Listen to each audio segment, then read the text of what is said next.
Twitch stream glowing, formulas flashing, minds wide, knowledge flowing, equations on the board, numbers never sleep, teaching math and physics while them haters count sheep. Actual education, tune in and get schooled, flipping textbooks, breaking all the rules, from Newton to Einstein, concepts elevate.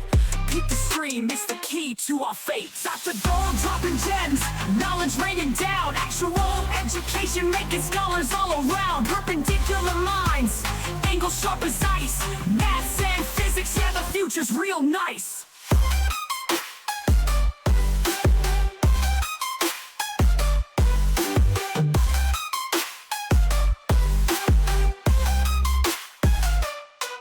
Got the Pythagorean triangles about to flex, quantum theories on deck, breaking all the specs, relativity theories, worlds getting small, grasp the universal laws, standing tall. From the atom to the cosmos, we rolling deep, grazing up the stars, no time to sleep. Black holes and supernovas, concepts we unfold, brain power heavy, yeah, that's Dr. Gold. Dr. Gold dropping gems, knowledge raining down, actual education making scholars all around. Perpendicular minds, angles sharp as ice, maths and physics, yeah, the future's real nice.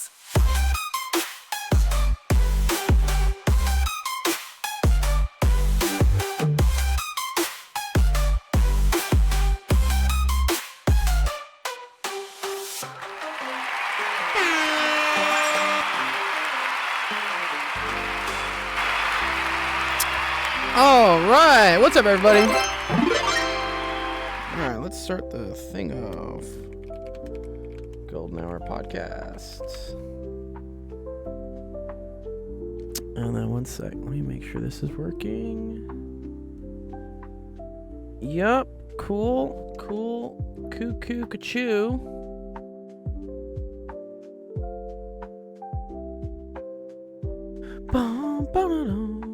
Preview projector. There we go. Let's share the screen. What's up, Eric? And then let's share there. Cool. Nice. All right, I think we're all good.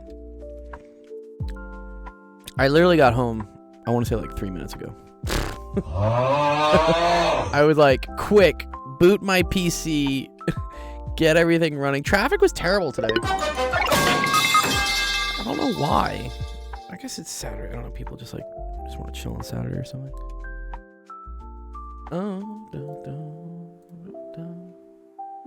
All right, let's see. I think Ramtin's gonna join us soon. All right, let me make sure that's good. Yup. No, full screen things. Did you just grow a mustache? I've always kind of had a mustache. Eric, dude, what? How long have you been not here? I've always had a beard, I guess. I only recently started separating the beard from the mustache. Servos. Okay, yeah. I remember you, Servos. Yeah, for sure. I guess it's been a while. No, but I definitely had the beard back in whatever days, dude. Yeah. Servos. When were you last on the Discord? Here, I can figure out the last time you were talking. Let me see. From Servos, which I guess is Eric now. Oh, was your name Overcat? Yeah, Overcat. I remember Overcat. All right, last time. Oh, last time was like.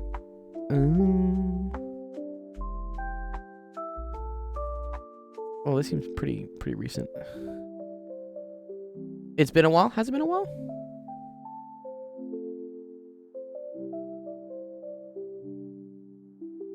You were trashing me on my shoes earlier, dude. What? What? Last year? What? I think you were trashing my Jordans, dude. What was this? You should only be wearing 3s, 4s, 5s, 11s, and 12s. No one should be caught lacking wearing 1, 2, 6s, dude. What? We were making fun of my Jordans, apparently.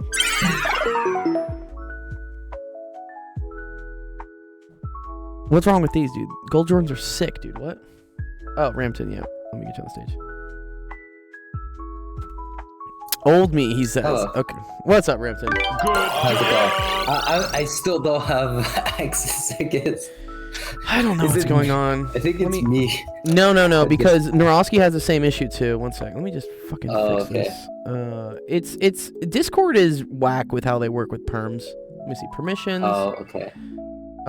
Stage monitors here, Ramtin, and Narosky. Okay, I manually added you guys now as stage moderators. The role should have been good enough. Well, whatever. Okay, you should be able now. Actually, here, let's take a little. Here, I'm gonna move you to the audience. You try and join again. Come back up. There should be something where it just says like "speak on stage." Hopefully.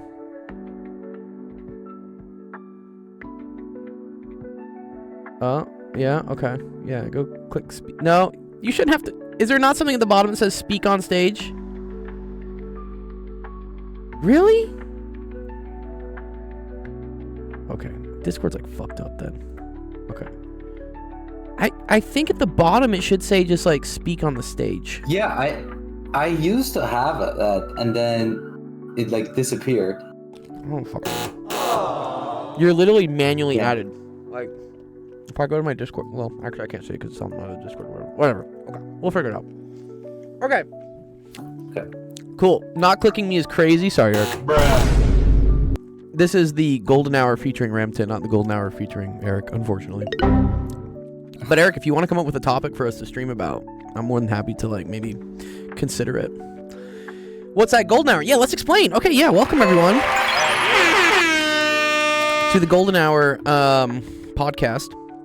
So this is gonna be a cool. We had Golden Hour. Ramtin and I, we used to do this like way back, like 2 years ago. We just rant about whatever on Fridays, right? Yeah, it was something like that. Yeah, and then I moved towards doing featured guests, and we did that for like a year and a half, and then honestly, I just got like tired finding guests. It's a full-time job, and I'm like, I don't have the bandwidth for that. Yeah, I definitely think it's easier to kind of just let it naturally happen. Yeah, I've been chit-chatting with a bunch of people, and I thought that this would maybe I'll like invite some friends or anything if I find perfect. Who's interested. Yeah, anyone who's like, I think that's what happened is I ran this thing and I burned through my whole Rolodex of friends I know who are cool and interesting and willing to hop on a podcast episode. That's really just what happened. I set up a website and everything actually. So if you ever want to like send them to the website for it, I think it's like podcast.actual.education. What's up, Machka? What's up, Zach?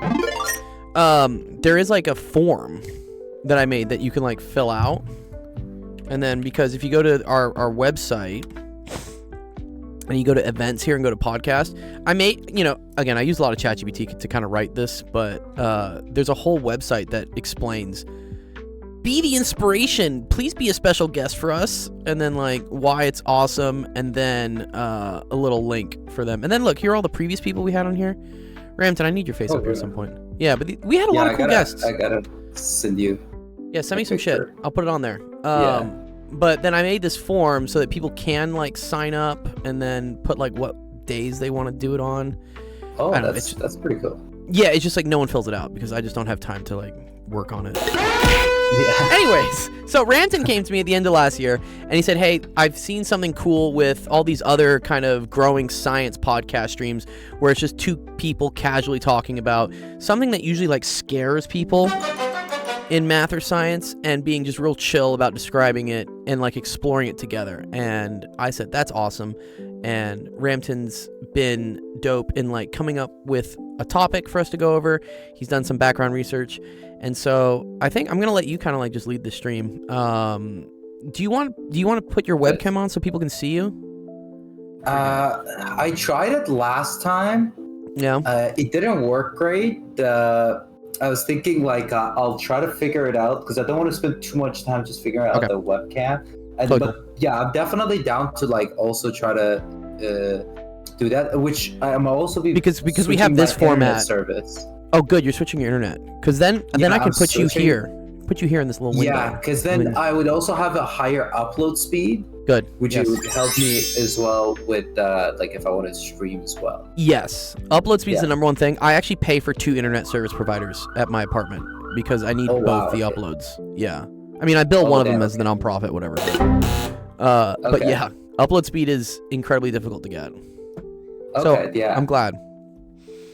All right. So yeah, I guess just to kind of start it Yeah, off. introduce yourself to the crowd. Let's introduce who is Ramtin. Who is this mystery man behind the box, pulling the strings like the Wizard of Oz? Who's Ramtin? Yeah. I guess to know, I've been on this stream before. I studied mathematical physics, and I'm hoping that soon I'll go for my PhD as well. And meanwhile, while I'm working and just out of both fun and just to get my career and personal goals closer, I'm still like studying it plenty of times for like math, physics, and all that. So my goal was, when we're talking about this, I thought, one of the cool things to come up with is, math proofs, because that was one of the things that I honestly did not have a lot of appreciation for, or didn't really understand the point of it until I took a lot of math, obviously. And I think it could have been explained in much simpler ways without it having to go through an insane amount of math to finally get the appreciation for it. So one of the things I wanted to do is now my first question is for you. Do you know how these whole math proofs even got started, as to Came why, about? What's the origin Yeah. story of math proofs besides something to torture kids with? Pretty much, yeah, exactly. Do you know a little bit of history about it, or because I feel like that plays a really good role into it. I think I only know about maybe I know the really old school people like Aristotle's and Socrates. Were those the first people to do proofs? Yeah, I mean that actually became kind of these were philosophical questions that were actually asked, right? So one of the famous ones is the Zeno's paradox, right? Ooh, the Zeno's. And I'm gonna look stuff up while you talk. Yeah, so it's Oh, Zeno's, not with an X. I thought it was like the alien paradox. Okay, Zeno's. It's a paradox. Okay. Which, it says that if let's say you want to go from town A to town B, right? And if you walk the first day, you walk half of the way, right? So let's say it's just like a kilometer or 1 mile for you guys that you use. Yeah, for you freedom unit people. That's dope. So yeah, let's imagine it's like 1 kilometer or 1 mile until the next town, and you walk half of the way the first day. So you walk about 500 meters, exactly, right? So then the next day you decide to walk half of the remaining distance to the other town. So this is here we go. This is day one. Day one, exactly. And then this is my new distance, so I'm gonna walk this distance on day 2. Exactly, half of the remaining. Oh, I see what's gonna happen. You do the same thing day 3. So each day you're working half of the way until the town. And so the question becomes, do you ever make it to the town? Oh man. Because, well, this distance is clearly 1 kilometer or 1 mile, you want to call it, and you keep getting closer and closer. But as your steps you keep getting closer, your steps are also getting smaller and smaller. Mm-hmm. So this was actually one of the questions that, it was asked by Zeno, and it would ask okay, well, is there a way that we can get to the town? And if you're taking an infinite number of steps, it's very weird that even you would technically never get to the town, you would still spend infinitely many days not getting to the town. And this is actually a cool one because you can actually prove this. This is like a geometric series of I feel like this is a limit eventually, right? This is a limit. Yeah, so it's 1/2 plus a quarter. Oh, okay, plus, okay. I like that. Okay. Yeah, it's so 1/2 plus Plus- yeah, the quarter here, and then plus an eighth, right? Because everything's like another half of the other Exactly. one, right? Okay. And this is a summation, no? Yeah. Oh, Right. okay. So we could write this as And- an equation somehow, maybe? Yeah, so you can write this as like what we call a geometric series, right? Now, I didn't want it to get too much into the math. Okay, we're but not gonna do this. So it would be, no, you can write it out. We're not gonna prove it, but Okay. we're just gonna do one half to the power of n, where n it goes 1 to infinity. Exactly. Right. And you can prove this, and maybe in the future as well, we'll like do some proofs as well. But you Yeah. can prove that this is actually equals to 1. So Oh wow. the cool thing about this is that, well, you do get to the town after infinitely many days, but yes, you do get to the town. And even though your steps are getting smaller and smaller each time, you would eventually end up at that town or very, very close to it. I think the question is whether you're a physicist, a mathematician, or an engineer, right? Exactly. Because an I think engineer would be that's- like, "Fuck it, dude, we're good enough." Exactly. So I think, obviously this is a more philosophical question because, like, Sure. if you're within at some point, like, realistically speaking, at some point you're going to be like one atom apart from the town and you can't move half a distance of an atom or something like that. Right. So you can kind of like, argue that practically this is not going to take an infinite number of days. I agree. But I think this is more of a philosophical question. And I had like a couple of other ones, and this was as you said, like from the very oldest, from like 500 BC, there has been questions that has come about as to what are things that we can't really necessarily calculate very easily. So pi, for example, was one of them, right? Right. Pi is Okay, the irrational questions like- thing. Exactly. So irrational numbers, things that cannot be expressed as like a fraction. So, and the reason for us to do that is like, if we can represent things in fractions, you can think of, let's say, I tell you like 13 over 7, right? That's like, let's say, some sort of fraction. Okay. And a 13 over 7 is a rational number because, it can be written obviously as a fraction.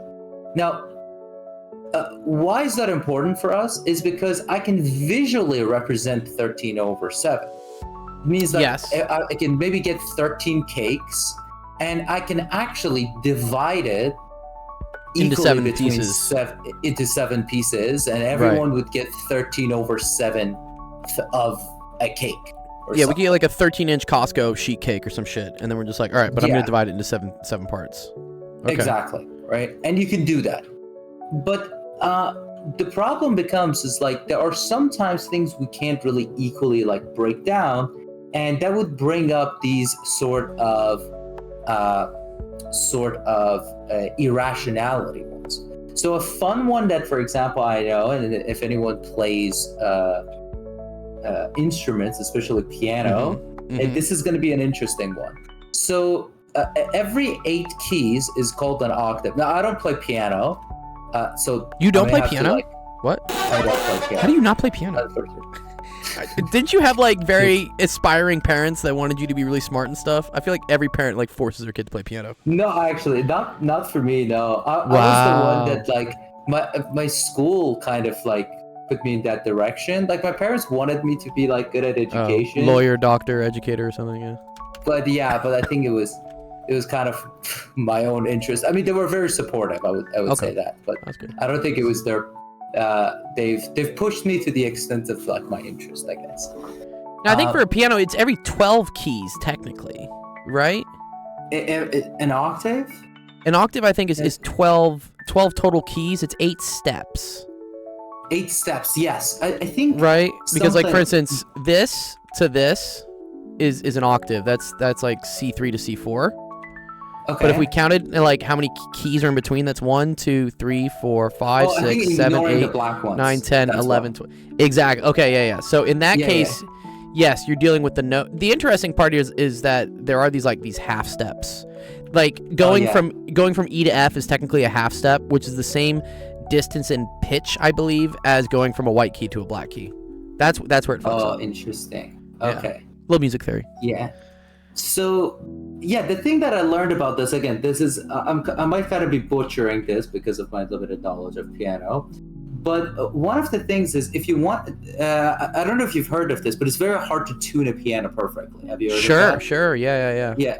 So the reason is because if you wanted to kind of tune the piano, the amount of tuning that needs to be done, I think it has to do something with the ratio of the lengths of the strings. the strings. Yeah. Yeah. Each, And the tension. In order, I think in order. We remember from to do with the physics, right? tension- Right? I think it's like F naught is related to like tension over mu or something, right? Something Exactly. like this. Yeah. The resonant frequency So- of a string. Yeah, I think that's pretty much the concept behind here as well. But the thing is, in order for you to get to a perfect octave every 8 white keys, Yeah. it would require you to tune each of these keys with a square root of 2, like a ratio. Oh, okay. And because of that, it's very hard to actually perfectly tune a piano. Now, obviously, if you have like some sort of an instrument, right, Sure. that can tune a piano, it can work fairly accurately to like to a certain level of accuracy that you can't hear or tell, even maybe even if you measure the sound. But theoretically speaking, because it requires Oh yeah, because this I see, sort of because they are weird numbers. Because I know, for Yeah. instance, it's so usually like A, like the note A is 440. And then I feel like every octave is doubling the frequency. Yes, So exactly. yeah, 440, 880, 1760. So I would Exactly. think this looks pretty rational to me, right? But maybe all the website, but I think all the in betweens is where things like screw up. Exactly. So you want the octaves to be these nice numbers, right? Yes, So exactly. it means that the ratios of the subsequent keys have to be changed by like some square root of 2. Yeah, I see. There's like a little bit of a wobble. What's up, Baka? Okay. Yeah, Got and you. This is exactly like, for example, things that we deal with in real life, other than Zeno's paradox. They start to kind of create these holes in our mathematics, and I think there is another picture that I sent you. Oh yeah, let me pull the as document. well. you sent. Let me. Yeah, Let me see. I think it's put it- in the doc. Okay, let me pull it up.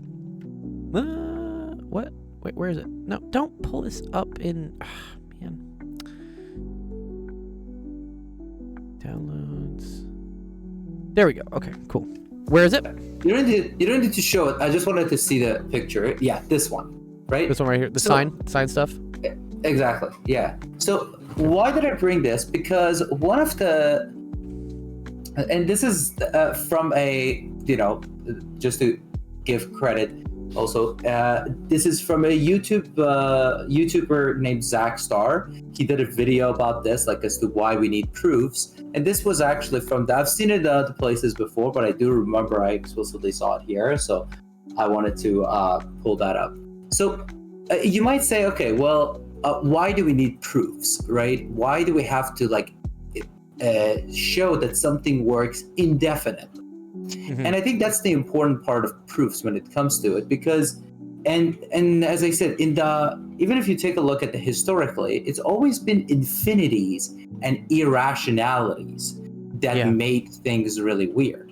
So we need to make sure that if something works, it works for all possible numbers. Right. Now you might say, okay, if I see this pattern work for the first, let's say, 100 numbers, wouldn't that mean that this will keep working? Well, this is an example, and this is one of my favorite ones. This is why I brought it up. Yeah. So if you take the integral of sine of t over t, and Times. each time you can multiply another one. So you can see it becomes 101 divided by t over 101. Then it becomes 201. So you see this pattern. right? Is there significance to that 101? Could it just be like t over 2, t over 2, t over 3, t over 3, or it has to be 101, 201? No, 301? it has to be the 101, 201, Wow. 301. Yeah. Oh, okay. And so if you do this integral with the 101, it gives you pi over 2. You can each time you can add a subsequent term. Yeah. And it'll still get you pi over 2? It can still get you pi over 2. And then this pattern breaks when you are about 10 to the 43 terms into this. Who went to the 10 to the... Dude, I would have stopped at like 10 to the 10 and be like, all right, cool, this is great. You know, yeah, who like went? That's who went thing, that far? Who went to the 10 to the 43, dude? I honestly don't know. But I mean, obviously, a computer. Somebody wrote a program and left their computer running, and there was fascinating. Somebody's GPU got toasted over this. Yeah, someone's shit got melted. But you can see like this sort of a pattern recognition. Yeah. It has its own downside because the patterns do break. Sometimes early on, so I feel like this is proof that we're living in a simulation, because like I think what happens is we start poking God too much, and it's like, oh yeah, no, you weren't supposed to check up to the 43rd term. Like I feel like we're hitting the memory limits of like our reality, right? The computer that houses us doesn't have enough RAM for this to work after 10 to the 43 terms. Or maybe that you're just hitting a new limit because like we are like computationally, right? If you think about it, what probably people could have done with like an abacus or like just normal hands is very different than what we can do with like a calculator or even a computer. So like compared to like 200 years ago, we have like insanely more power. So maybe 100 years ago, the 10 to the 43 is going to seem like a small number. That's crazy. That's crazy. Yeah, you never. I want to say like the computer bugged out or something. I'm like, someone must have validated this multiple times, right? But it's just insane that it breaks it to the like that's such an obscure number. Yeah, exactly. I mean, I wanted to do a little bit more like research on this, but I think the point is, for now, what I wanted to do is kind of just paint a picture as to why we need proofs. Yeah. And these were like some of the favorite examples that I could find, right? How many steps do you take to get to this town if you keep going? Oh, I have another cool one as well. We'll get to that as well because I don't want to go too much on the history only. Sure. So this comes about, why we need proofs, because infinities and irrationalities kind of mess with things as you're doing the calculations. Yeah. So then we come to, okay, well, how do we prove things, right? Well, there is like a series of methods that we wanted to use. Is it in the document here? It's in the document, but I wanted to kind of just read it off without you seeing it. Okay, I'm not gonna see it. We don't like see the answer. No spoilers. Yeah, no spoilers. I mean, obviously, I have the file later. You can. We have the file posted in the Discord if people want to follow it later. I also like did a bunch of stuff since I sent you that document. Oh, okay. As well, cool. Like, these bits of history as well. Just nice. Pull up. That one was kind of more like this is the things that we wanted to discuss. Okay. Cool.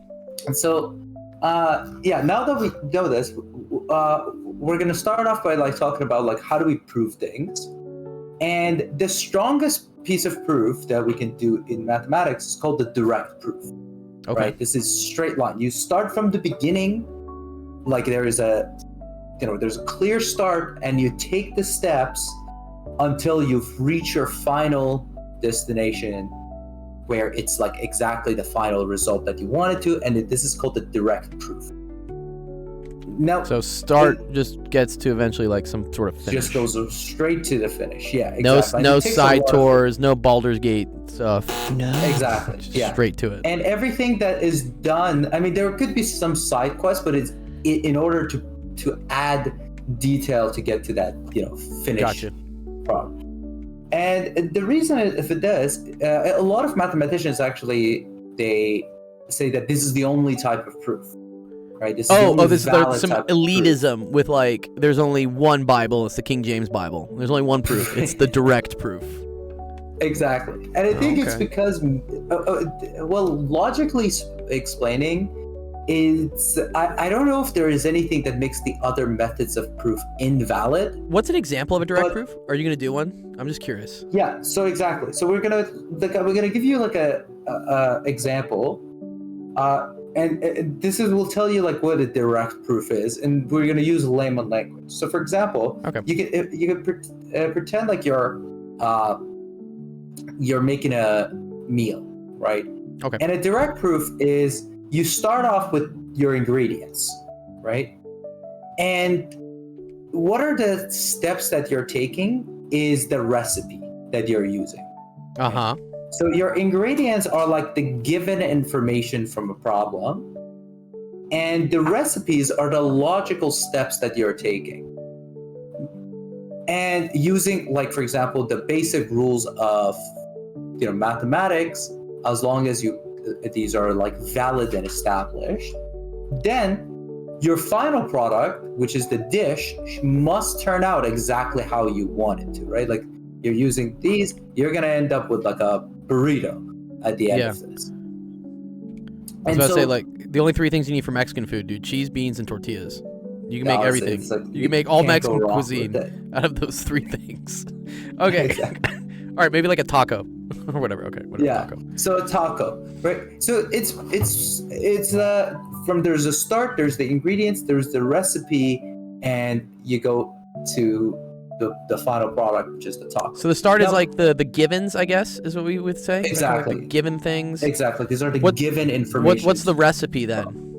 The recipe are math the knowledge. logical steps that you take. Logical steps. Which okay. which usually and these, so what do we consider as the logical steps? These are the steps that follow the very, very basic rules of mathematics, Okay. which are the 10 axioms of like set theory, for example. 10 what? 10 axioms? There's only Yeah. 10 laws of math? 10 fundamental laws of math?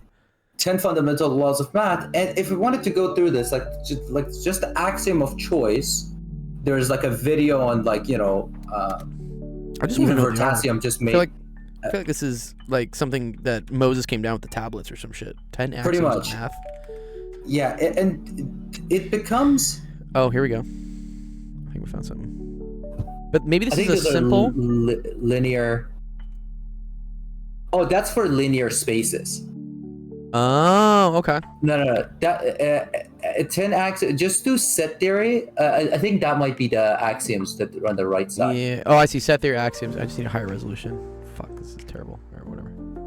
Okay, here we go. This looks okay. Yeah, replacement. Make it bigger. An axiom of choice should also be one of these, or like the ZFM. Axiom of choice is number 8.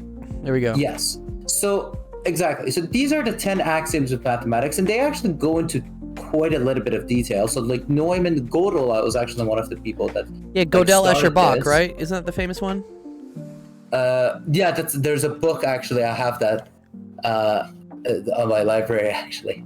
My dad tried to get me to read that in like 7th grade. He's like, you should read Gödel, Escher, Bach. And I got like 2 I don't pages think it's into a it. 7th grade. I was like, fuck Yeah. this, dude. I don't want to read this. This sucks. Yeah, it is like 1,000. Give me Harry pages, Potter. but- yeah, I would. I'll be reading that. So at some point, I will like try to give you Some related books to read. That would be cool. Exactly. Yeah. But the thing is, so why? I'm not gonna go into these because just the axiom of choice, you're gonna need hours to talk about. Yeah, this this is gets scary. incredibly philosophical and it gets incredibly hard. And to just give you a little bit of a little bit of a idea. So I'm gonna just Google this because I know.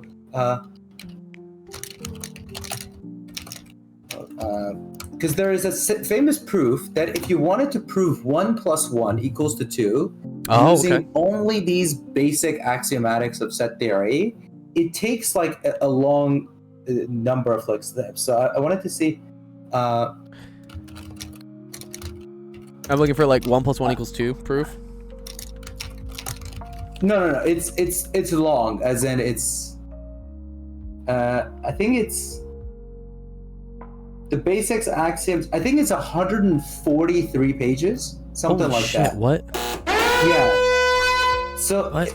that's why I say like it's a very long process.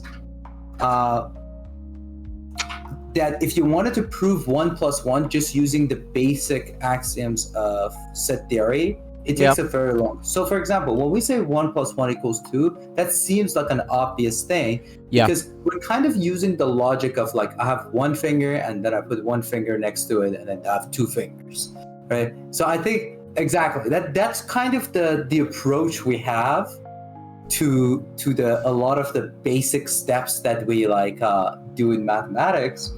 But if you wanted to prove 1 + 1 = 2 just using the basic, recipe steps of mathematics, this is going to be like 100 something pages. I think that's what annoys students the most with proofs is because it seems just fucking obvious, and then they get a little disheartened when they see how many steps it takes to prove something that's obvious.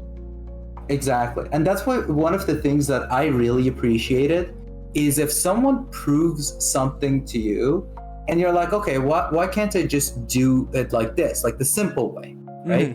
And I feel like a great way would be, here's a counterexample, right? And that's why I like that previous example that I gave it. If I see this pattern for like 100 steps, why can't I just say that this is the proof enough?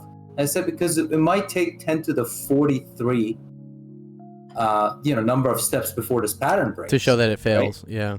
Yeah, exactly. So you can't ever, get too comfortable with like this is gonna be. I just want to live in my dreamland of like everything's okay and everything's fine.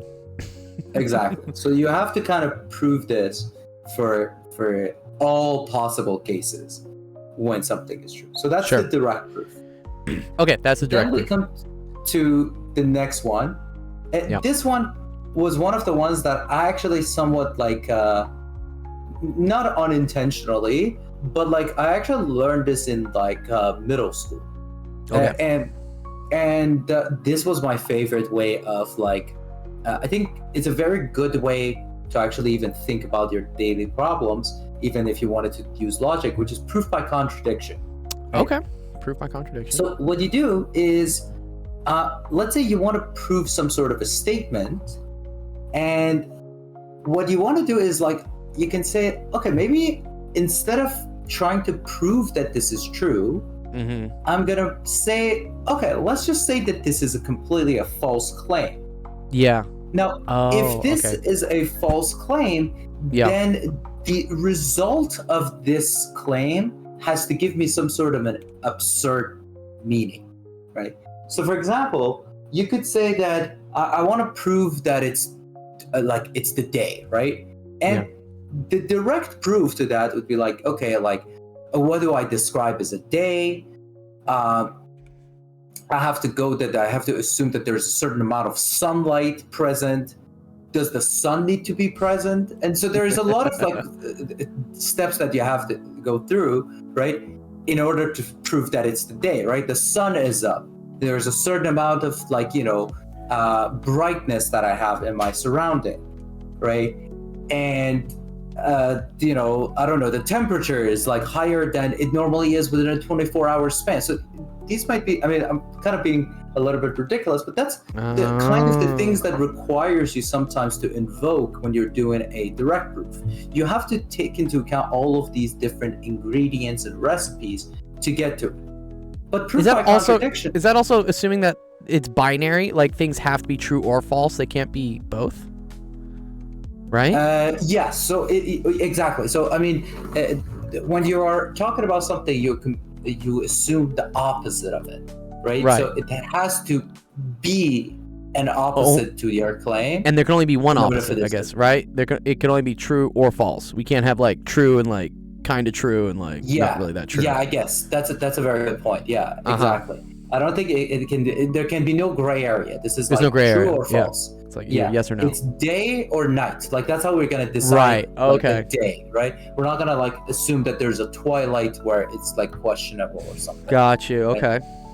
So as I was saying, like if you talk about like the day, you have to maybe talk about like the amount of light that you're seeing, the presence of the sun, like maybe something about the temperature, blah blah blah. But then you could say, okay, well, I'll do it a little bit easier, which is by contradiction. So what I'm going to do is that I'm going to assume that it's night.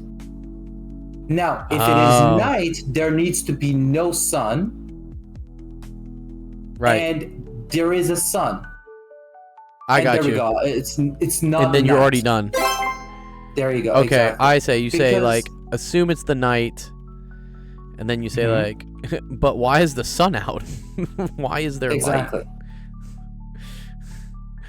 And then you say, oh, it must be day. That's Exactly. funny. Because it's not night. And I think this is actually a very interesting one.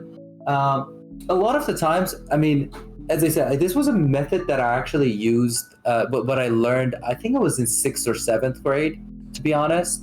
I mean, it's not like I was learning proofs like all over the place, but I was like, just like Naroski, I was like in the, I was doing a lot of math Olympiad. Outside, outside math stuff. And exploration. this came up, and this was actually one of my favorite proofs because I became part of debate teams. And if you're part of a debate and you know this, then you can actually play around with the way you actually debate. I feel like this is where you can get things like straw man arguments, though, right? Aren't these like false proofs? Straw man argument. That's a very good. There's like strong man. There's like the strong man, the straw man. Yeah, straw man. Yeah. There's a bunch of these, but I feel like they're also kind of in the vein of using proofs, but it's to like trick people, right? Yeah.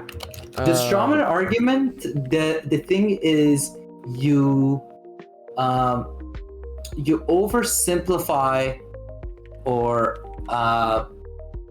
you There's a list of substitute. All of them. They're called like logical fallacies. Logical fallacies. Yeah. Yeah, here you go. With Thou the- shall not commit logical fallacies. You seen these? Yeah. Yeah. So strawman, it says Let me put if you this in go here. there. Yeah, let me post this in so we can zoom in on it. Okay. Let's post this in. Okay. So straw man. Strawman argument is misrepresenting someone's argument to make it easier to attack. But this doesn't mean that proof by contradiction doesn't work. Like you can say that you want to prove someone is wrong, and you can say, okay, let's assume that you're right about this. And here are the consequences of assuming that you are correct about this. And since we don't see that, then this could be something, then you're wrong. So I see. Oh, so like if someone were to say like, I don't know, criminals are nice people, and you're like, okay, well, yeah, let's assume criminals are nice people. Then why are they murdering people? Surprise, motherfucker! Be like, you're wrong. So this was actually something I did do somewhat in a UN model UN. Ooh, okay, which is like debate, but like at the international level. Yeah. And so what happened was we were looking at socioeconomical status of different countries. Okay. And there's like different branches to the UN, right? And just like that, everybody's divided. So the one that we were doing was World Health Organization. Actually, I was part of that. Okay. Which I think the U.S. just left. I think we just left the WHO. God. Although my state, California, has recently decided to join it independent of the U.S. Okay, that's good. So yeah, we're still a part of it. Yeah, you guys still have healthcare. Okay, go on. But- So sorry, you were part of the WHO thing for Model UN. WHO, yeah. And so one of the issues that we were dealing with was like, drug abuse through like different countries. Okay. And the country that I had was Greece. And I was suggesting that and Greece at the time was having a lot of huge drug problems, drug trafficking problems, and their economy was actually doing very poorly. Mm-hmm. And my suggestion was through the legalization of certain types of like soft drugs, which I'm not gonna name, but it is legal in Canada and many U.S. states. Marijuana. And so, marijuana. I said that you can actually use the revenue for that and actually kind of ease a little bit of tension around the topic of drugs. And I said that actually this happens that some countries in Europe, like I think Netherlands and Germany, they decided to not criminalize the use of drugs. Not the usage distribution. is not a crime, but possessing and selling is. Yes, I think so. Sorry. And Possessing large quantities to sell is. Yeah, exactly. Yeah, and they said like, how do you know that this works? Mhm. And I was like, well, like I just gave you like 2 examples, and then they said like, yeah, but what? How would we know? Like, for example, this would work in Greece? And I said, well, their current policies aren't working, so why not try something new? Right? Considering that this method worked in some other places, and this hasn't been implemented in the country that we were talking about. So why not try it out, right? I mean, it can't be worse than the result that we are getting. I think that's how the last election worked in the U.S. and we're unfortunately finding out why that's a bad idea sometimes. Yeah. I think you have to be able to pull back and admit defeat. Admit that like we should not be trying that. Yeah, different is not always better. Yeah, exactly. But I think my argument was like, well, if the assumption is that this doesn't work, well, the opposite of it has not worked. So, and we have seen some evidence for it to actually work as well. It wasn't more like, let's try something new. It was like there's a handful of evidence that this would work. Portugal, for instance, right? It's something. I think so. Yeah, I think Netherlands is the one that I remember. I like quoted. It's a very long time ago. So, I was in high school, so more than a decade ago. Eons. But yeah, that was this is another one, which is proof by contradiction. Proof by contradiction. Cool. Yeah, I'm not going in the order in the list that is. No, it's okay. I'm not right. I'm not even looking. You're surprising me. So I'm going by some of the most common ones. Jeff says that countries are different enough that your argument is logically fallacious. Yeah, I mean there is definitely holes in that argument. As I said, I was in high school, but also I had like a full day to come up with all of these arguments, and I was like, I can do this, and then it ended up getting passed. And oh wow, in Greece? I mean, no, like in the Model UN. Oh, not in like actual life. Oh, okay. Not the actual, yes. I mean, I don't know. I think Greece might have had something. But yeah, I took it to International Summit. And to be fair, because I was in high school, there's a good chance that half of those people were actually, maybe less than half, were voting for it because they actually understood my argument. And then the other half heard legalization of marijuana. And they just wanted to piss off. It was ran by Harvard? Oh, wow. Okay.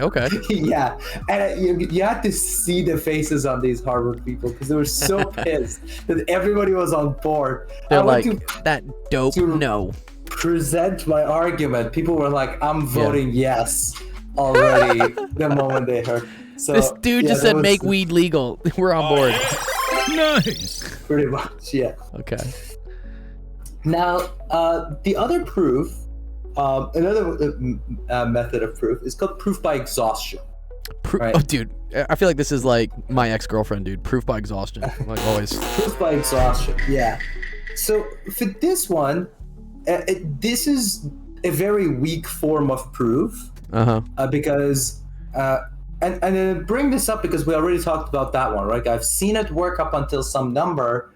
Why does it not work for every number? Well, proof by exhaustion only works if you can check all possible outcomes. Okay. So if you're...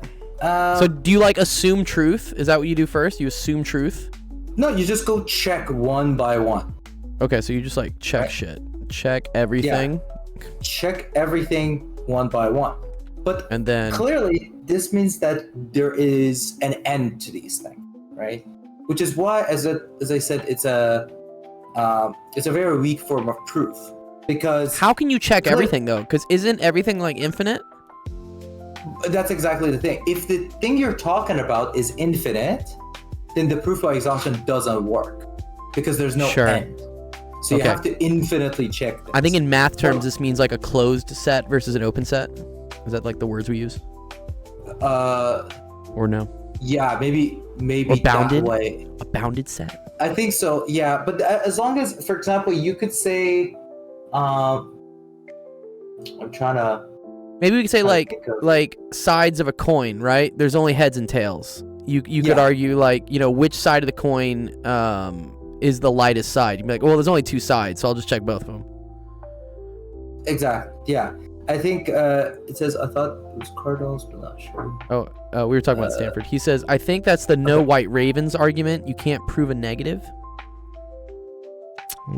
No white ravens. That's it. Yeah, I'm not sure what he's referring to. but There's that like the sounds contrapositive. Is that like the contrapositive? We'll That's talk like one of about the. that as well. Yeah, That's another fun proof, I know. yeah, that's another one. Okay, that so one's always a little thing, but yeah, proof by exhaustion is, you know, like for example, actually this was a good claim, is that no one, for example, cheated on the test, right? And well, there is a very finite number of people who took the test, so I can go around and check everyone one by one until I find out no one cheated on the test, and so then therefore I can come up with the conclusion that yes, no one cheated on the test. But again, it's because I was able to go around and check every possible outcome.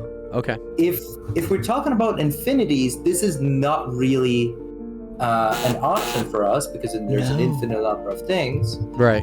And that's why I say it's a weak form of proof, because one, it requires a lot of, a lot of checking, and two, most of the time where we saw like weird things happen was when things went to infinity. Yeah. Or So, in this case, when we went to the 10 to the 43rd pattern. Exactly. Right. Or you can't check all of the ones because this goes to infinity, right? Eventually, like something will break.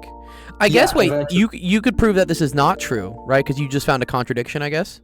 Exactly. So you find the contradiction, and then you find that's the it's proof by not contradiction. true. Okay, cool. Yeah.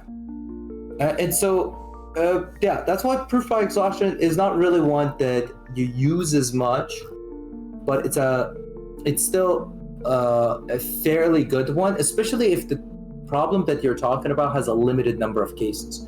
Because this one, although it's a very weak form of proof, sometimes it really comes clutch, because as long as the tricky thing becomes, and I've seen this in Math Olympiad, you might think that, there's a lot of possibilities. But if you can somewhat argue that there is a finite number of possibilities for something, then you can check them one by one, and you can show by exhaustion. So you don't have to you can go check every possible case when you don't know how many cases are there. And I think this works well when you can kind of break it down that there's only maybe 100 different ways to do something.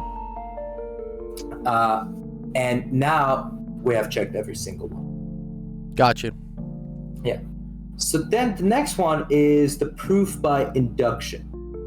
This is the one that This is the one that fucks me up, dude. I constantly get fucked up by proof by induction.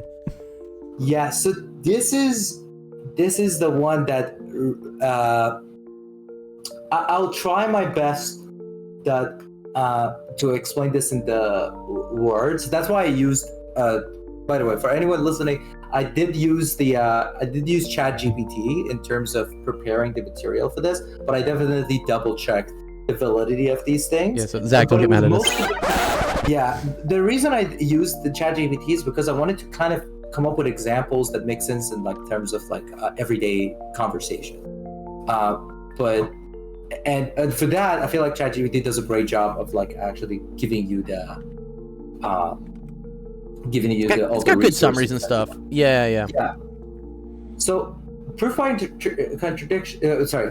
induction is what you want to do is you want to prove something to be true, but let's say that in order for it to do it at a specific value or for infinite number of things, it requires a lot of hefty work.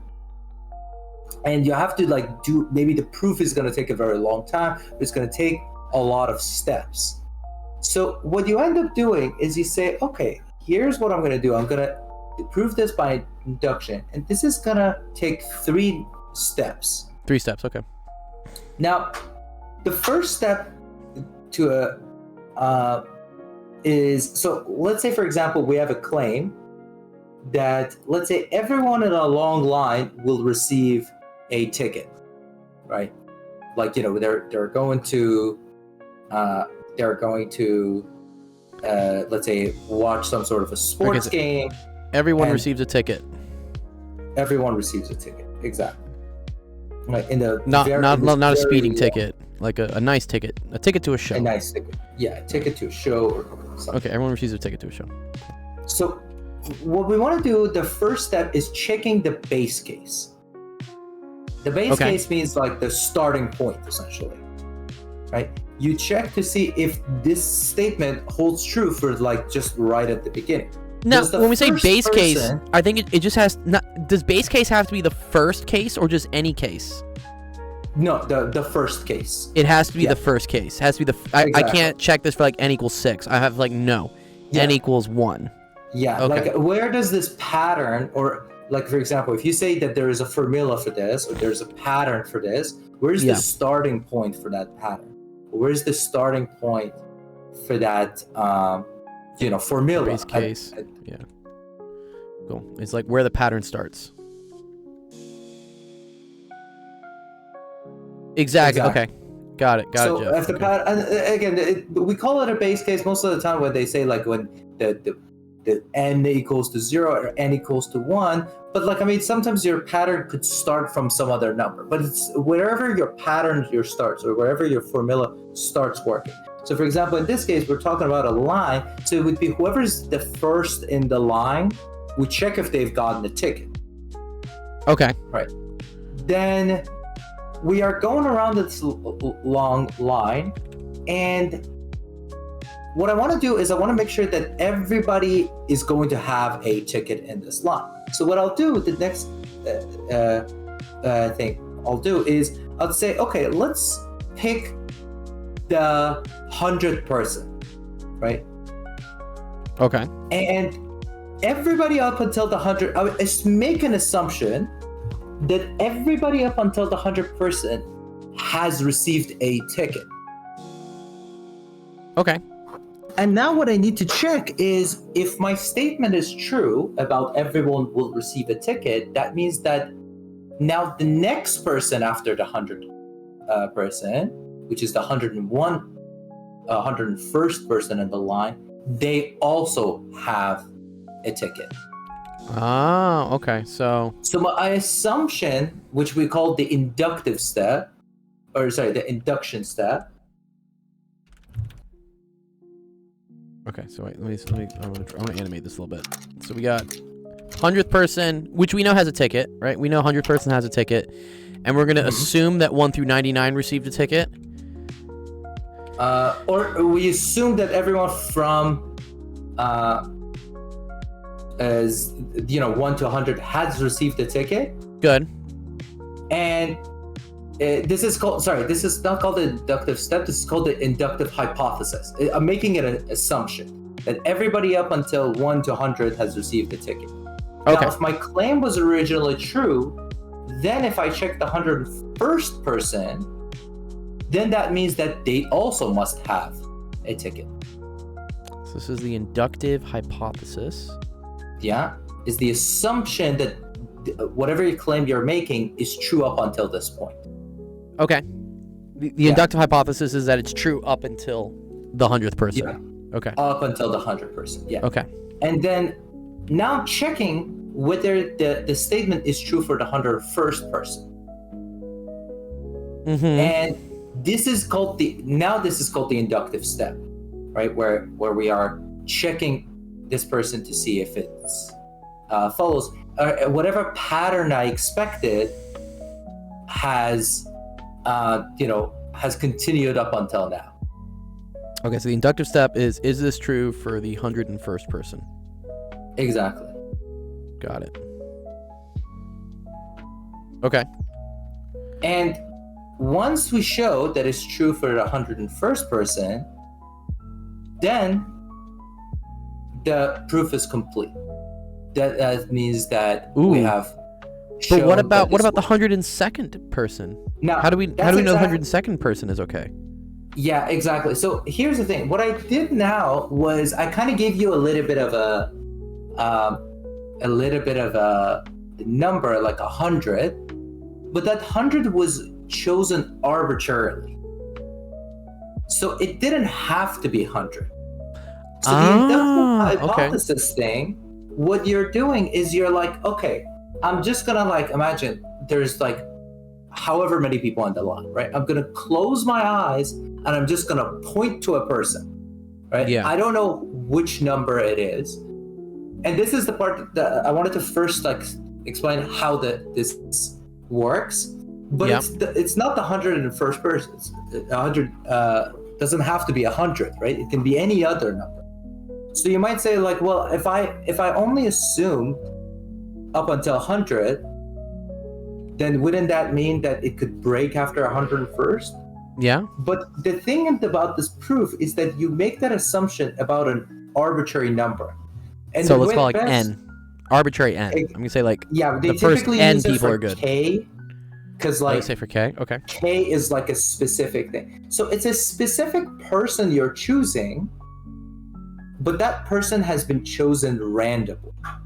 So Mhm. it's like what you're doing is before you go and check the 101st person, or like before you make the assumption make your inductive hypothesis that this is going to be true up until 100. What you have done is you've closed your eyes and you randomly pointed to a person, right? Doesn't matter how that person was true. Once you have pointed to that person, then you go and you say, look, I'm going to make the assumption and everybody up to you has a ticket. Mhm. Now I'm going to check the next person. So that 100 was chosen arbitrarily. It was with my eyes closed. Gotcha. And when you don't actually pick a number, you pick some sort of a K value. And this K value is like randomly chosen or arbitrarily chosen. I mean, random makes it a probability question. Right. But this is arbitrarily chosen. That means that K could have been any other value. So you're like, okay, well, what if it doesn't work for 102? But we're like, don't worry, because like the 100, this was chosen arbitrarily. Uh-huh. I could have arbitrarily chosen the 2000 person in line, and then prove that this works for the 2001st person. Okay. So that's the step that makes it very difficult. And Yeah, it's the confusing. arbitrariness. I think the whole thing arbitrariness. is confusing. It's just like, wait, arbitrary. And then I understand you go to the K+1, but then that last step of like proving the K+1 is the same thing. That just like scrambles me, dude, all the time. No. Surprise, motherfucker. So I get So let's see if I can. Okay, actually, so let's talk about like one of the formulas. There's a proof to this, right? And we can derive that proof sometime. But let's talk about like all of the numbers added up and the formula for that, like 1 + 2 + 3. I think you know. Oh, that I see what you're formula, saying. right? Yeah, the arithmetic sum, is that what it is? Exactly. Yeah, it's the arithmetic sum. So like one. I think this would. Arithmetic sum. Which, sure, 1 + 2 + 3 + 4 plus Yeah, dot it dot keeps dot dot. going We can say like to up n, until right? n, exactly. And then the formula for this is n times n + 1 divided by 2, Uh-huh. right? Ooh, So that's weird. What? So now, as I said, the direct proof would be you coming. You don't even know what that formula is. Sure. You kind of do a bunch of stuff, and then you show that if I add up all of these numbers, I get that formula. Okay. But induction, the reason that it's a very weak form of, not a very weak, it's a kind of a weak form of proof because you don't come up with the formula yourself. You kind of have to have the answer to it. Yeah. This reminds me of like But Diffie-Q. Diffie-Q is always just like, oh, I'm just going to guess it looks like this and then prove that it works. Yes. And then what you want to do next is be like, okay, well, let's see if this ends up, if I know this final answer for this, then maybe I can prove that this formula works for all values of n. So Gotcha. let's start with the first step, which is called the base step. Yeah, Right. we need the base step, right? Base step. Yeah. Okay, so first step is base step. Base. Base step, which we need to assume a base case, right? Yeah. So the base case, I don't know if for this one is just, I think it would just be Is it 1 just plus 1? 2. Or maybe it's just 1 plus I 2, think right? it's either 1 or just 1 plus 2, Yeah, okay. right? Because I think that there needs to be an addition for this to make sense. Okay, so let's say it's like so n we're just equals n equals 2, I guess, right? Equals 2, yeah. So if So you 1 plus 2 should equal 3, right? 3, then plug 2 into that formula as well. But formula formula says, and then this Jeff would says, I like the way Ramtin says formula. Am I saying formula weird? formula. Maybe it's because he says formula. Formula. Formula? Am I saying it weird? I think you're fine, dude. Jeff. I don't know. Jeff. What? Excuse So me. 2 plus 1 divided by 2. Okay. So this and this is 6 over 2. Oh, which equals 3. Which is equals to 3. So that's your first step, right? Yeah. You're like, okay, this works. For the base case, great. Now we're gonna go and we're gonna say, let's pick some arbitrary value called k, Okay. right? So we pick some arbitrary value. So that was the base step. So now we're gonna do the inductive hypothesis. Is that what the Yeah. next step is? They call it inductive hypothesis or inductive assumption. Doesn't matter. Inductive. I like inductive hypothesis. Yeah. Okay. So now I we're think gonna that's say the one that this works for some k, for some number. I'm being racist. this works for some number k. For some number k. Okay. So it means that 1 plus 2 plus 3 all the way till like k.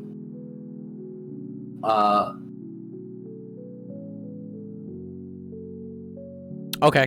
Equals Dot K. plus k. dot plus k, right? Yeah. Yeah. Okay. Good. Yeah. Is equal K. to k plus 1 all over k, right? Was that what it was? 2. Oh, over 2. Now, I fucked up. here's the thing. So the part that really confused me, and I was like, I just feel like this formula works for n, and now you just call it k, Yeah. and now it just feels like the same exact statement. Feels like you're as saying the before. same thing. Yeah, but n refers to all numbers, right? This works for all numbers.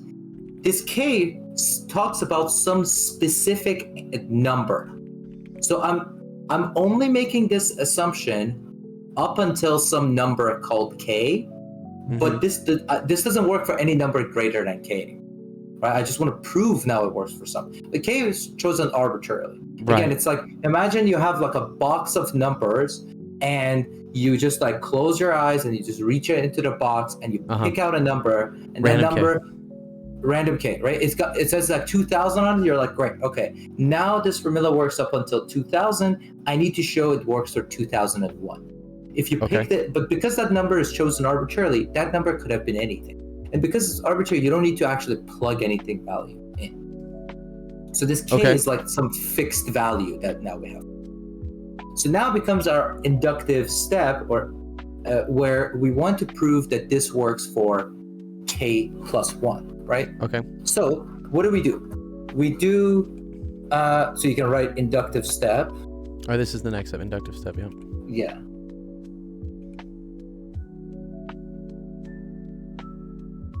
Okay. Inductive step, yeah.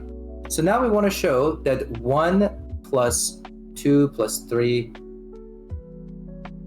1 plus 2 plus 3 plus dot plus dot dot plus k plus 1, uh-huh which is the next Is term, would be equal to, now all of those k's would become one bigger, right? So it would be k plus 1 times k plus 2 Gotcha. divided by Okay. Now, Ooh, okay. here's how can we show this? Well, remember, 1 to k, we already made that assumption that that's true.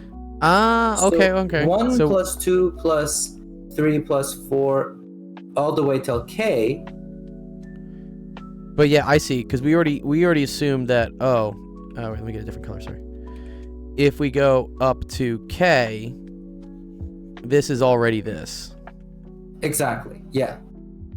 Right. All right. We assumed, I guess, right? Yeah.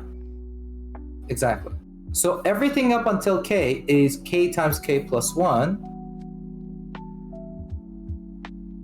All over 2. Good. Got divided by 2. it. Okay. And this plus k plus 1. Ah, okay. I think I see. You know this is true. We assume this is true. Yeah. So then this plus this should equal this. Exactly. Oh. So the formula. Now I'm being self-conscious. I'm like, how do I say formula? Formula, no. You got him, dude, Jeff. Now he's now aware that he's breathing subconsciously. Yeah. It's like I forgot what word it was. Someone was like, "Do you say it like this, or do you say it like the other one?" And then I was like, "I forget." So yeah.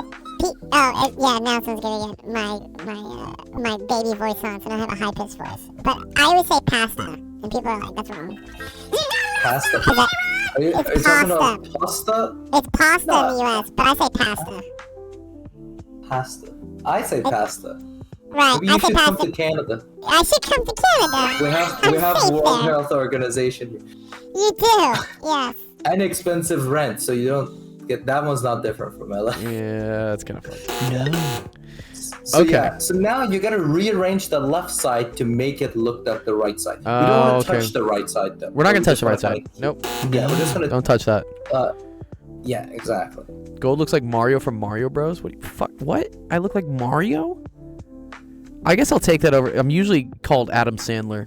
Everyone on my TikTok's like, "Oh, I learned Oh no. chemistry from Adam Sandler." I think this is what the kids call it, a choppelganger. Have you heard of this before? Choppelganger. Okay, no. So like if Assuming you're it's, like, if you're chopped. it's your chopped doppelganger is your choppelganger. If somebody's calling you the choppelganger of Adam Sandler or Adam Sandler is my Sandler. Adam Sandler's my choppelganger apparently. I would take that. That I feel like that's the at least the insult you can allow. You can be like, at least Adam Sandler is the chopped version of it. Yeah, I mean they say, okay, does this guy look like me? Come on, like let's be real, y'all. Honestly, I'm not gonna say it's Is the this me? beard doing a lot of Is the this heavy me? lifting in terms of the similarities. No, you don't look like Adam Sandler. I feel like if you shave, I think the thing is the beard.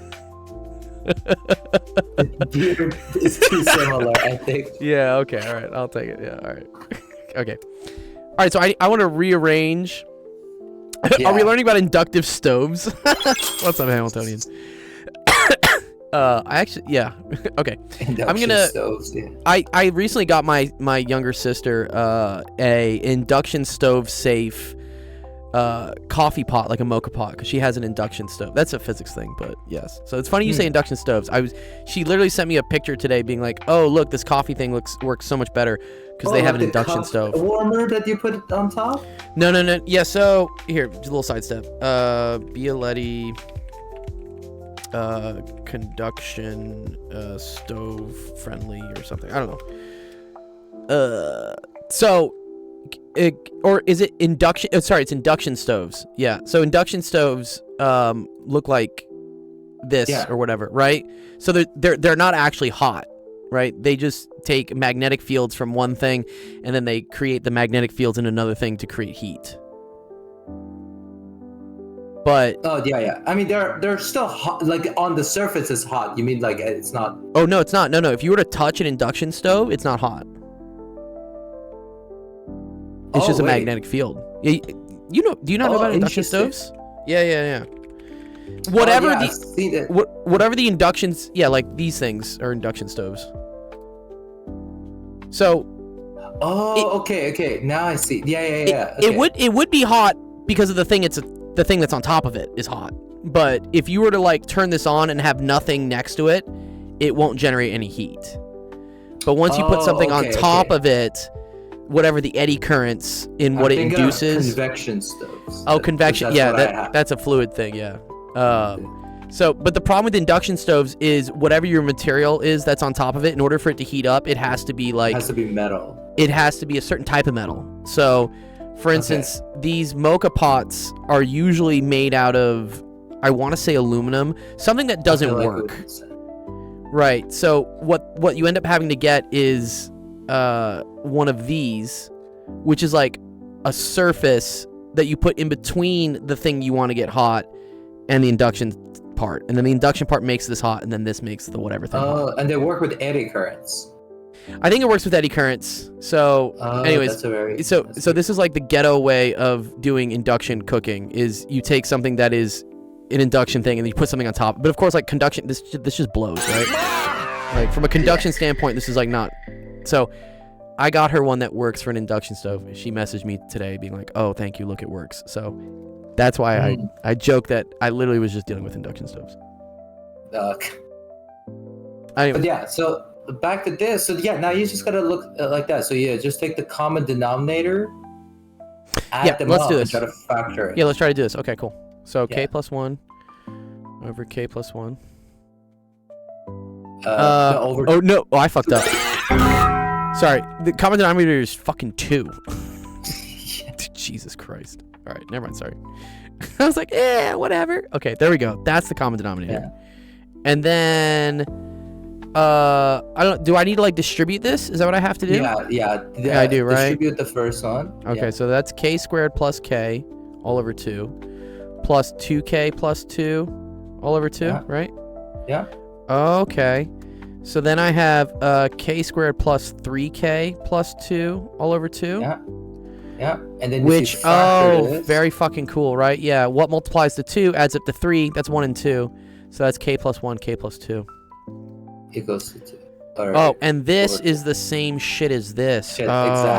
Yeah, so it works. Wow. The induction is not a lie. Okay, so I understand this.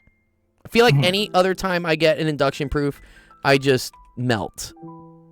I think the tricky part is this. This is the tricky part. This is like a technique for this question, but common denominators and expand like doesn't always work for the induction step, right? Yeah. Like it depends on the problem, right? Like for example, sometimes you have to do this for like matrices.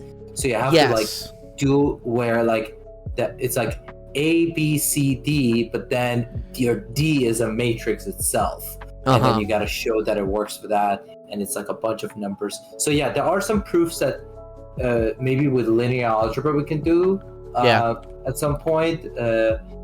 Because those ones are for sure a lot more difficult and they take more steps. But I think for this one, I like this example because I was like, this is a very easy proof. You can just kind of do it right away. And it just tells you that. Okay, cool. All right, so that's proof by induction. So proof by induction, yeah. Proof by induction, very cool. Nice. So we talked about direct proof. We talked about direct proofs. We talked about proof by contradiction, proof by exhaustion, proof by induction. Are there any other like key ones we're missing here?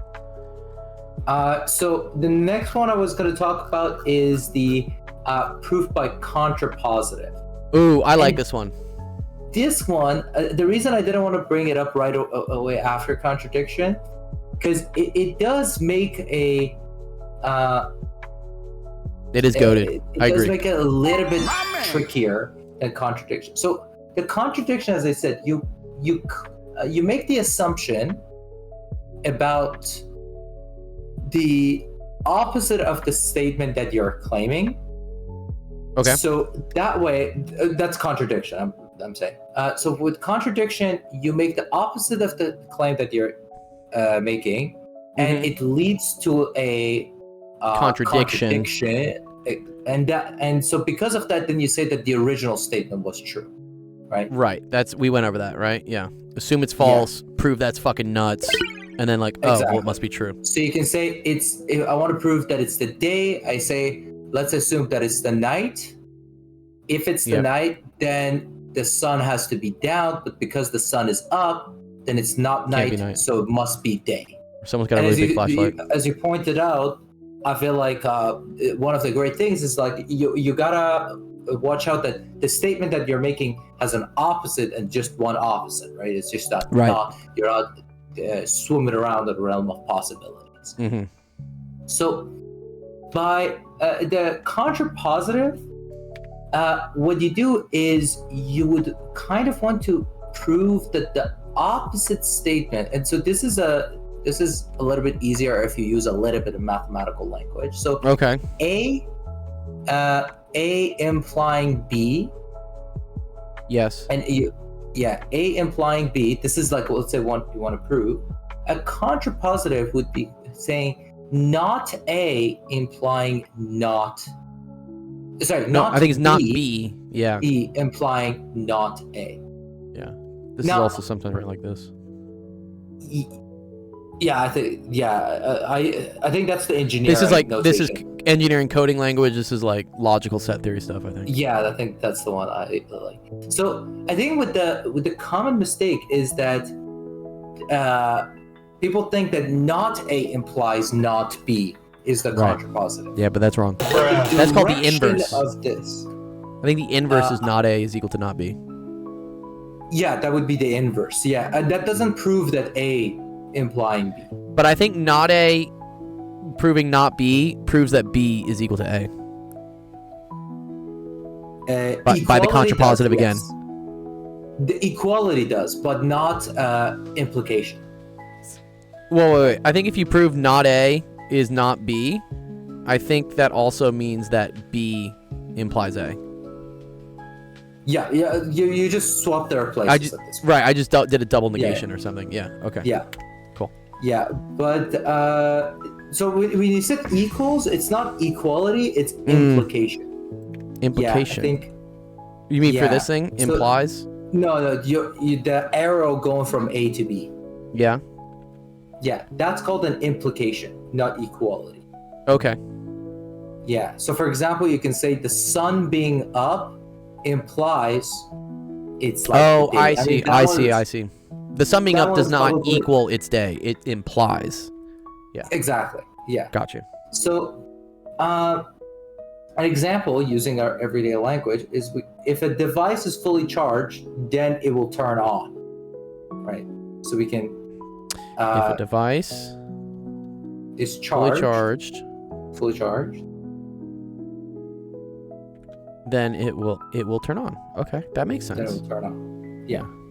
So the contrapositive would be if the device cannot be turned on, If the device will not turn on, will not or cannot be turned on. then it must not be fully charged. Yeah, exactly. I mean, it could just be fucking broken though, right? Yeah, I think for this one, we're kind Could of have dropped it in the toilet. Yeah, I think we're kind of just assuming it a possibility that Yeah, device yeah, is yeah. like properly. Yeah, yeah, We're I making see. some definite assumptions. I got you. But no, that's a good point because that there are some holes in the logic that we are using in here. So that's definitely good. Like we have to make these assumptions that the device is like fully functional, right? So if there is another way to think about it, then this contrapositive one obviously will not work. And Right. as I said, I think the common mistake for this one is if the device is not fully charged, then it will not turn on. That's not a contrapositive. Mm-hmm. Yeah. But then. uh, wait, how could it turn on Oh, if wait, it's wait, not fully charged? sorry. If a device is not No, the fully charged. contrapositive- Oh, sorry. because it could be half arrows- charged. It could be half charged. Yeah. Yeah, I think. Wait, 1 second. So. Oh wait. Actually, no. You've written it backwards also. Have I? Yeah. So Wait. you said I said no, charged. actually, Charged is on.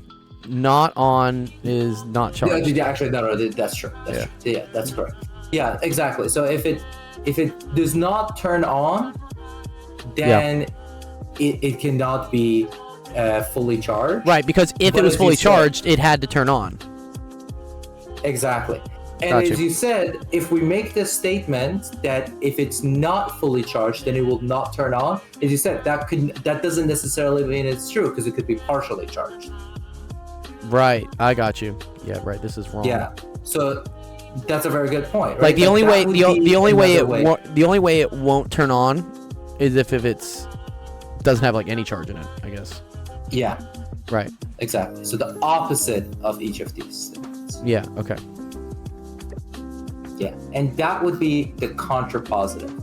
Now the contrapositive is my least favorite one because I find Oh, dude, it everyone in the most crowd loves confusing. it. Everyone in the chat Really? says it's goated, dude. Yeah, Zach says it's goated. Hamiltonian said it's Oh, okay. goated. I dude. do not like this. This is a crowd favorite, dude. my favorite why don't you like it? proof, obviously, it is honestly in a lot of different statements. It just gets very confusing. Okay. To be honest, I'm actually in one of those groups of people that I only like direct proofs. Oh wow. Oh, he's a purist, dude. But the only reason is because I find it most logically consistent. Yeah. Okay. Everyone understands. If I Mexican had food. to resort and like another one, I like proof by contradiction. Because proof by contradiction, the reason I like it is because sometimes the direct proof is like 1,000 steps, and the proof by contradiction. You just have like to find very one. You clever. just have to find like one case. Yeah. I think you're thinking of disproving something, Oh. not proof by contradiction. Oh, okay. Okay. Yeah, so when you find one counterproof, that just means that the proof does not exist. I see. I see. But if the counterproof Yeah. is the opposite of the thing you're trying to prove, I guess that's kind of like how it works, like contradiction. If you prove the opposite statement is illogical, that's Yes. still a proof. Yes. So you've originally said that the original statement is true. Gotcha. Yeah. But yeah, all of the other proofs, like even induction, I mean, I've gotten really good at it, and even the times that I don't even use induction. The other one is the proof of equivalence. This is the last one that I had prepared. Okay. There's a few other ones I don't really encounter those. So that's why I'm not like probabilistic proofs or like proof by construction. Those are a little bit confusing if you're not talking about a math concept. Proof of equivalence, these are the statements that they say if and only if. Oh, Right. yes. And this is what Narosky was talking about, like necessary but sufficient or something. I've heard this word before. I think so, maybe. Yeah, so if and only if statements, I like these ones, IFF. If and only if, these statements is A implies B and B implies A. I see. so- If A is true, then B is true, but also if B is true, then A is true. Yeah, it implies both ways. Is this So called these- biconditional? I believe so. Sorry, not biconditional. I think it's called Both ways implies. Let's just see. yeah. Google say. Yeah. What is this? If and only if. It's by something because it goes both ways. It's got to be by something. Yeah, I don't know. I think you might be right, but Oh, bijection. Maybe it's bijection? No, bijection Yes. because it's not about Well, they say, like- implication. Injective is A implies B, B implies A, and then bijection proves A equals B. You're right. I don't know if it is biconditional. But might be. Oh no, it is biconditional. No, it is. Biconditional. Yeah, bijection is a different thing. Yeah. There you go. Right. Yeah. You did not try if and now fail. Yeah, so exactly. It goes both ways. I think that this one, the great thing about this is that the implication goes both ways. So you can prove that A implies B, and automatically B would be implying A as well. You only need to show one of the two, right? Okay. And so for this one is also another proof that I do really like, because technically it's like somewhat of a direct proof, but the implication goes both ways. So wait, why does implication go both ways if you just prove one of them? Because of that if and only if statement. Like you want to, if you are told if and only. Oh, sorry. If you are given that this is an if and only if, then you only need to prove one of them is true. Okay, exactly. Sorry. So, but if you want to prove if and only if, you have to prove both ways. Exactly. Yeah. Got it. Yeah.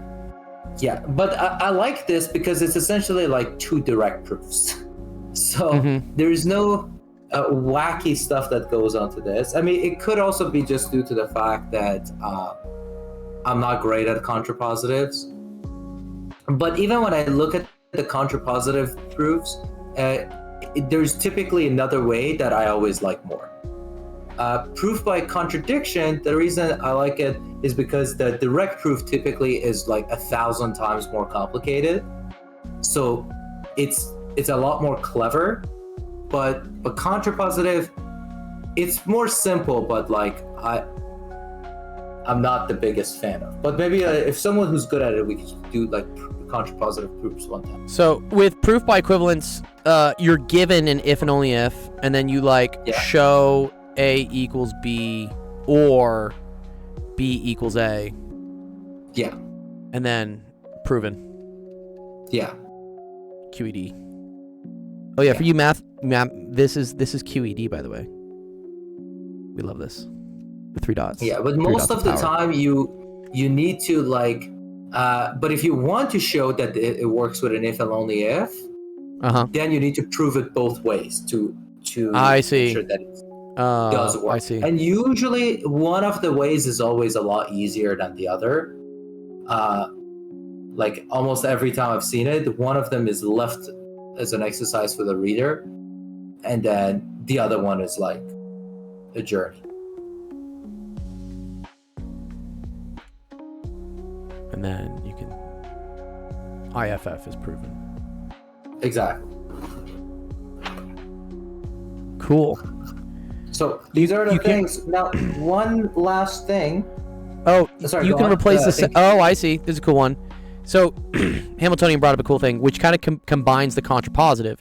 So if you show A equals B and you also show that not A equals not B, that's also a way to do it.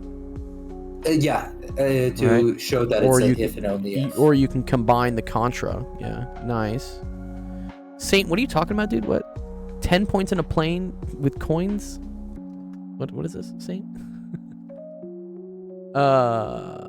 Okay, so yeah, or you could show that like A implies B and not A implies not B. Implies not A. Yeah, because that second statement is equivalent to B implying A.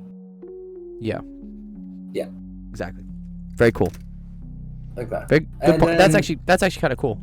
Yeah, that's a very good point. I feel that's like a good way. Not A implying not B sometimes it's a lot easier than B implying A. Right. So, yeah, I feel like the contrapositive does work in a lot of cases very well, but I find it, to be honest, very confusing.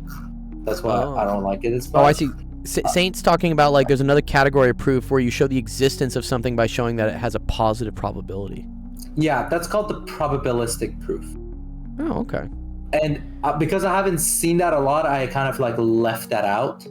To be honest, there's like a couple of other ones that I had that I was like, I don't think these ones are going to be too intuitive.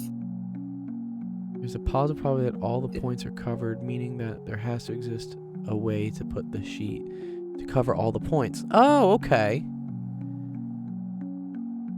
Yeah. Wait, a There sheet is of there is a- infinitely many coins? Sorry, what's the coins? What? Is the coins a typo?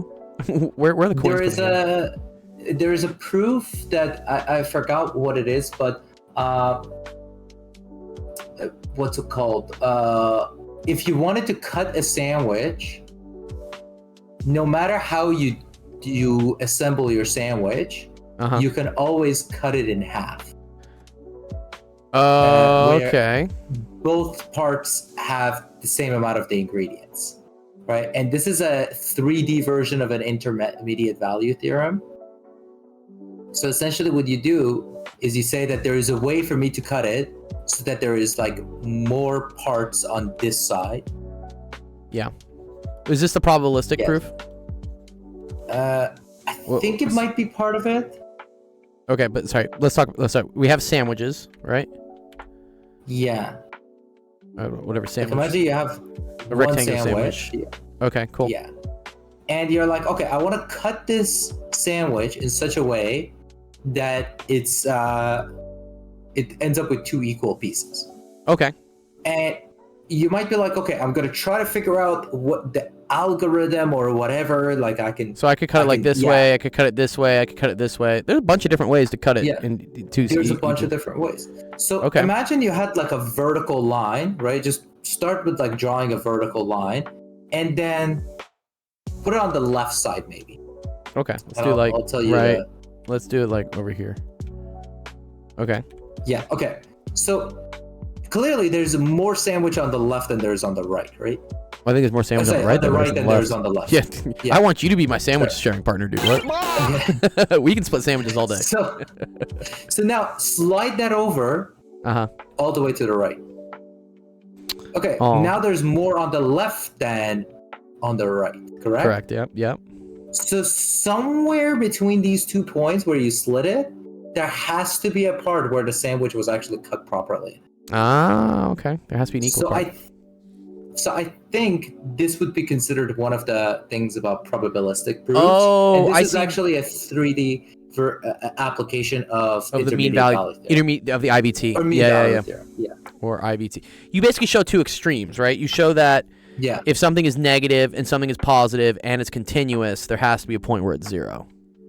Yeah. So in the case where the right wins, and then in a case where the left wins, there has to be some point where neither wins or both win, or like whatever. Yeah. I mean, the line doesn't have to be vertical. There is a possibility that the vertical line doesn't cut it exactly. But it means that there is a way to cut a sandwich, but there's more on one side compared to the other. Yeah. And when you do it like that, then it means that there is at least one way to cut it. I see. Okay. So, okay, cool. What was this thing about the coins you were saying? Any configuration of 10 points in a plane can be covered by a sheet of infinitely many coins. If you shift the sheet randomly, then there is a positive probability that all the points are covered. Meaning there exists a way to put the sheet to cover all the points. Oh, yes. That's very cool. Oh. Okay. Very cool. Okay. Yeah. And before we wrap things up, I wanted to just ask, like, how did you find the explanations and everything? I felt. Oh, yeah, like feedback and stuff. Oh, fuck yeah. Okay, yeah. I really liked how we like went big picture and we're like, oh, we're gonna look at, and also that there was like no math here. There was no numbers. I liked the categories, and I'm a big fan of using the examples. Examples are very cool. I definitely feel like your drawings did a my really drawings good help justice for like that. Yeah, for sure. I feel like I'm like one of those animators on one of those short form like advertising things. We're like, well, my life was like this, and then like I got a girlfriend. I don't know. Yeah. No, I enjoy like drawing the things too, because I feel like it causes me to double check to be like, hey, wait a minute, how does that make? I like that I think I understand induction. I say this like now, and then the second I get an induction question, I'm gonna like fuck up again. Yeah, we gotta do some induction questions. As I said, for there are a couple of other proofs as well, but yeah, the majority of the proofs that you would see are I mean, obviously, direct proofs are the hard ones, but they're very strong. There is no assumptions. There's no logical holes. There's no possibility of a logical hole. Right. And then contradiction, contrapositive, induction are the other three that you would typically see. And like the probabilistic proofs or proof by exhaustions, these are like once in a while type of. I think it would be fun to see like a proof by exhaustion one. What's up, clickbait? What's up, smart people? What's up, clickbait? We're learning about proofs today. Ramtin was explaining all the fun little proofs. You know what I think would be fun sometime would be to go through all of these. Is this recorded, by the way? Yeah, this will all be recorded. Yeah, this is all recorded. Okay, perfect. Yeah. So we'll have a link to it. Okay, that's very nice. Yeah, I thought that maybe I'll like kind of edit some of these stuff out. Like. Oh yeah. You could always like make shorts out of it. Okay. But I think it would be fun maybe to do all the logical fallacies. Yeah, that would be nice as well.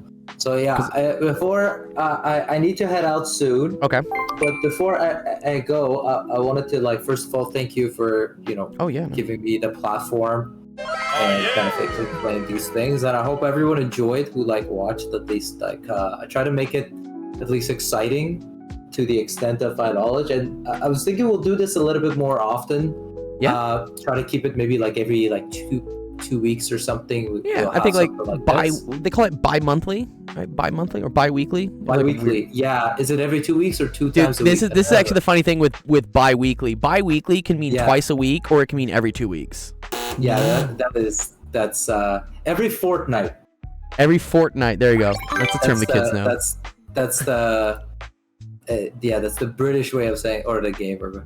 But yeah, I hope people enjoy it, and also anybody who's listening, feel free to give feedback. This is the first time I'm doing it, so I would be more than happy to. Yeah, I'll make a big announcement about all the fun streams we've done, and then I'll post links to the recordings. Yeah, and also that's great. I'll upload the document from here so that people can see it as well. And then you can also attach any other documents. I know you said you came up with like some things with this. Yeah. I'll definitely add. And just to end it on a fun teaser again. We love fun teasers. Where I had this early on. So we talked about like the things that led to this proof of in mathematics and everything. And one of the biggest things in mathematics, it was like, how do we, and as you said, like Gödel was actually one of the guys that he proved that mathematics cannot be complete. Mm-hmm. And we can talk about like what is completeness and everything. But the thing is, the logic seemed to break when you have self-referential. And there is a Bertrand's paradox, which you can do it in the everyday words, which is, if there is a barber that only cuts the hair of people who don't cut their own hair, then the question is who watches the Watchmen, dude? Exactly. Who cuts? If the barber does not shave himself. So he shaves everyone who does not shave himself, right? So the question is... fuck, how does he shave himself then? Oh no. Yeah, because if he shaves himself, then he is now the person who shaves himself, but as a barber, he only shaves people who doesn't shave himself. Oh my god, but if he does shave himself, then he shouldn't be shaving himself as a barber, which creates this sort of a self-referential contradiction, which Bertrand Russell's one. I mean, the barber one is the easier one, but the Bertrand Russell paradox was the set of all sets that don't include themselves. Does that include itself? But that one's a little bit, you have to know about sets. The barber is female and bald. Yeah, maybe she's a hairy woman, dude. Yeah, I mean, people have come up with like, it's exactly like, there's no hair on the barber, there's no paradox. But yeah, that's the. I think I need to read this at some. I need to read this at some point. This Gödel Escher block. Yeah. Also, suggest like some fun little books and stuff we can read. Yeah, definitely. I'm reading a book right now. It's on. it's on making predictions. It's called Super Forecasters. To be honest, I started it like a very long time ago, and then I forgot to finish it. Okay. But it talks about like what it makes a good forecaster, right? It gives you like 11 different steps how to become a better forecaster, and it's kind of at the end of the book, which you can pretty much just read those, but you really wouldn't understand the importance of these like 11 different steps that he's giving you unless you actually like read through the book, right? Because I read halfway through the book, and I went and read those 11 steps, and half of them made sense to me, and the other half had a lot of like references to historical events and everything. But yeah, it does really do a good job, and it's not anything to do with math really. It's more about how we want to think about making good predictions, right? Like being specific, right? Using the information that you get to update your ideas. Not extrapolating too much. Exactly, right? So there's a variety of different stuff. This could be another cool topic we could do. We could just talk about forecasting, dude. Once I finish this book, I feel like then we could definitely do Sick. Do like a There's session. infinite things we could do. Nice. Okay. Well, I don't want to hold you. I know you got to go. So everyone, let's give Ramtin a big round of applause. Thank you for teaching us all about fun proofs and stuff. Yeah, that was super dope. And then we're gonna see you probably. Well, we'll see you on the streams and stuff, of course. But we'll schedule something out for like 2 weeks from now. Yeah, for sure. And then we can like talk about the topics and everything, and then we'll come up with something. Perfect. Awesome. Okay, cool. All right, thanks, Ramtin. Right. That's dope. Thanks for having me again, and everyone have a great day. Yes. Enjoy your Saturday. Enjoy your Saturday. Enjoy your weekend. All right. Okay. Have a good day. All right. Peace. All right. That's it for today. Thank you for coming by. Oh, I saw some of you guys submitted questions. Yeah, we will do those tomorrow if you want. Yeah, today's stream was just to go over some cool, fun topics. So Ramtin explained to us how like proofs work and stuff. But that being said, we will be helping out with homework tomorrow. So you can always go to actualofficehours.com and check out the streaming schedule and see what we got. So tomorrow's stream, which is starting at... Yes, of course. Good job. I shouted you earlier. Let me shout out Zach again. Zach's also an awesome person. But yes, make sure go follow if you're not already. All the awesome math and science streamers we have. So tomorrow we're gonna have office hours. If you guys want help, with your questions, so you can leave them in the queue. I'll probably just do them tomorrow, just for fun.